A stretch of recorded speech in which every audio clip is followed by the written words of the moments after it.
Pontualmente 10 horas da manhã, ótima terça-feira a todos. Fique ligado com a gente, porque agora você confere notícias do Brasil e do mundo. Chega a 90 o número de mortos na tragédia das chuvas no Rio Grande do Sul. Pelo menos 132 pessoas estão desaparecidas. Mais de 150 mil pessoas tiveram que deixar as casas onde moram. Grande parte do estado sofre com a falta de água e energia elétrica. São 430 mil pontos sem luz, o que tem gerado relatos de roubos e saques. Para piorar, as equipes das concessionárias de energia elétrica, elas não conseguem chegar até as áreas afetadas para fazer essa manutenção por causa dos bloqueios nas rodovias. Com mais de 5 metros acima do nível normal, o Lago Guaíba deve demorar mais de 10 dias para ficar abaixo da cota de inundação de 3 metros, segundo estimativas do governo estadual. A previsão, portanto, irá prolongar a emergência na capital gaúcha nos demais municípios afetados. E ainda falando sobre o assunto, a Câmara dos Deputados aprovou o decreto que reconhece a calamidade no Rio Grande do Sul. A medida permite flexibilizar prazos da Lei de Responsabilidade Fiscal. A Defesa Civil atualizou, os números, como vocês viram agora há pouco, os números de mortos. A Câmara dos Deputados aprovou na noite desta segunda-feira o projeto de decreto legislativo enviado pelo governo federal que reconhece o estado de calamidade pública no Rio Grande do Sul até 31 de dezembro deste ano. A medida ainda deve ser aprovada pelo Senado. Com isso, os limites e prazos previstos na Lei de Responsabilidade Fiscal poderão ser suspensos, facilitando e acelerando o repasse de recursos federais para o estado afetado por enchentes, na maior crise climática de sua história. O dinheiro usado nessa finalidade também não estará sujeito à limitação de empenho. Além dos problemas e prejuízos causados pelas chuvas, as águas contaminadas no Rio Grande do Sul devem causar doenças nos próximos dias. Pessoas expostas a essas águas podem contrair enfermidades como leptospirose e gastroenterite. As chuvas que atingem o Rio Grande do Sul há uma semana devem resultar em uma série de doenças. No contato humano, a água misturada com a urina de ratos pode causar leptospirose, que em casos graves pode levar à morte. As águas que inundam as cidades são perigosas por se juntar ao esgoto e águas descartadas, e doenças como hepatite, gastroenterite viral, gastroenterite bacteriana, leptospirose e parasitoses intestinais podem ser contraídas a partir de um contato prolongado, ferimentos abertos, ingestão acidental e contato com a boca ou nariz. A manifestação dos sintomas varia de acordo com a doença e pode surgir rapidamente após a ingestão da água. Os sintomas mais comuns são diarreia, vômito e mal-estar após ingestão e podem se manifestar depois de 24 horas de exposição.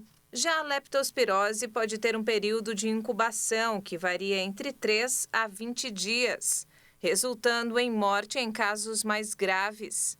Idosos e crianças apresentam mais risco de mortalidade.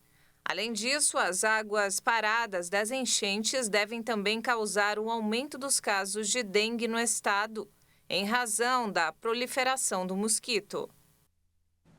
O ex-presidente Jair Bolsonaro, internado em Manaus para tratar uma infecção de pele, foi transferido nesta segunda-feira para São Paulo. No domingo, ele anunciou no X que havia sido internado em Manaus para tratar um quadro de erisipela, uma infecção bacteriana caracterizada pela inflamação da pele.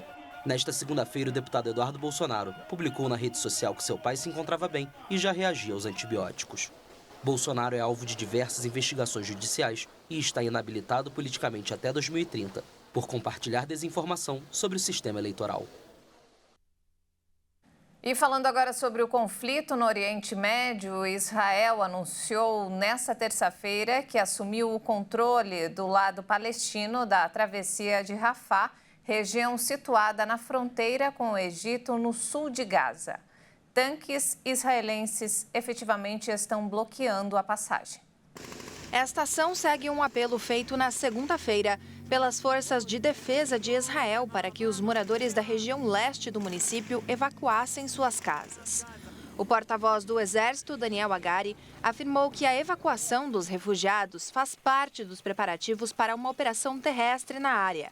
Além disso, o exército israelense também fechou a travessia de Kerem Shalom, no sul de Gaza, interrompendo a passagem de ajuda humanitária.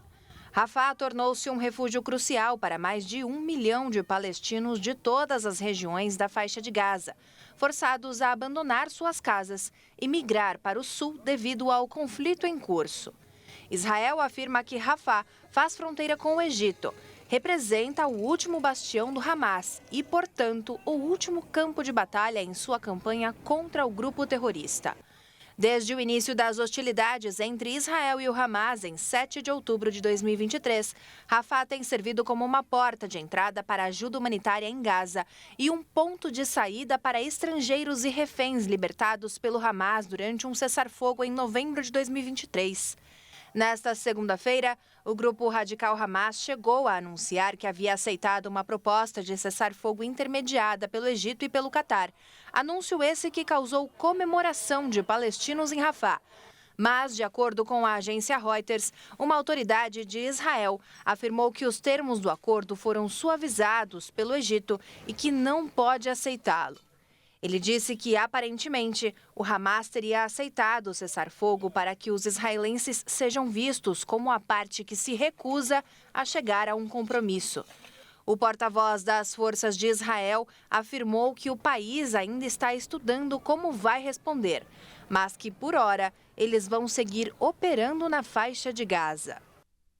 A rede de televisão Al Jazeera confirmou nesta segunda-feira que vai entrar com ação legal sobre a decisão de Israel de fechar o escritório do canal no país. O veto à rede árabe foi anunciado pelo primeiro-ministro de Israel, Benjamin Netanyahu, e é uma represália à cobertura do conflito em Gaza. De acordo com o governo israelense, a decisão foi unânime e o sinal da TV já deixou de funcionar no país. O ministro das Comunicações de Israel, Shlomo Karhi, disse ter emitido a ordem para fechar o canal, confiscar equipamentos e restringir a transmissão aos sites da Al Jazeera. A Al Jazeera confirmou nesta segunda-feira que vai entrar com uma ação legal sobre a decisão de Israel. A rede enfatizou que vai tentar reverter a decisão com todas as armas possíveis na justiça. Olha só, dezenas de trabalhadores ficaram presos sob os escombros de um prédio que desabou na África do Sul. Os trabalhos de resgate prosseguem na manhã de hoje.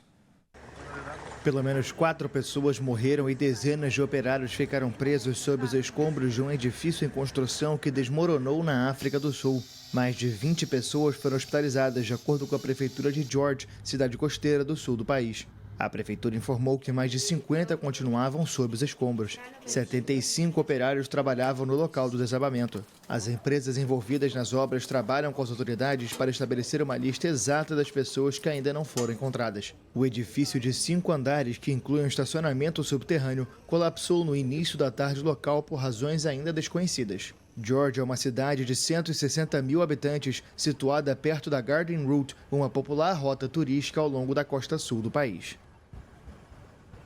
Mais informações do Brasil e do mundo daqui a pouco, às 11 horas da manhã. Muito obrigada pela companhia e até mais.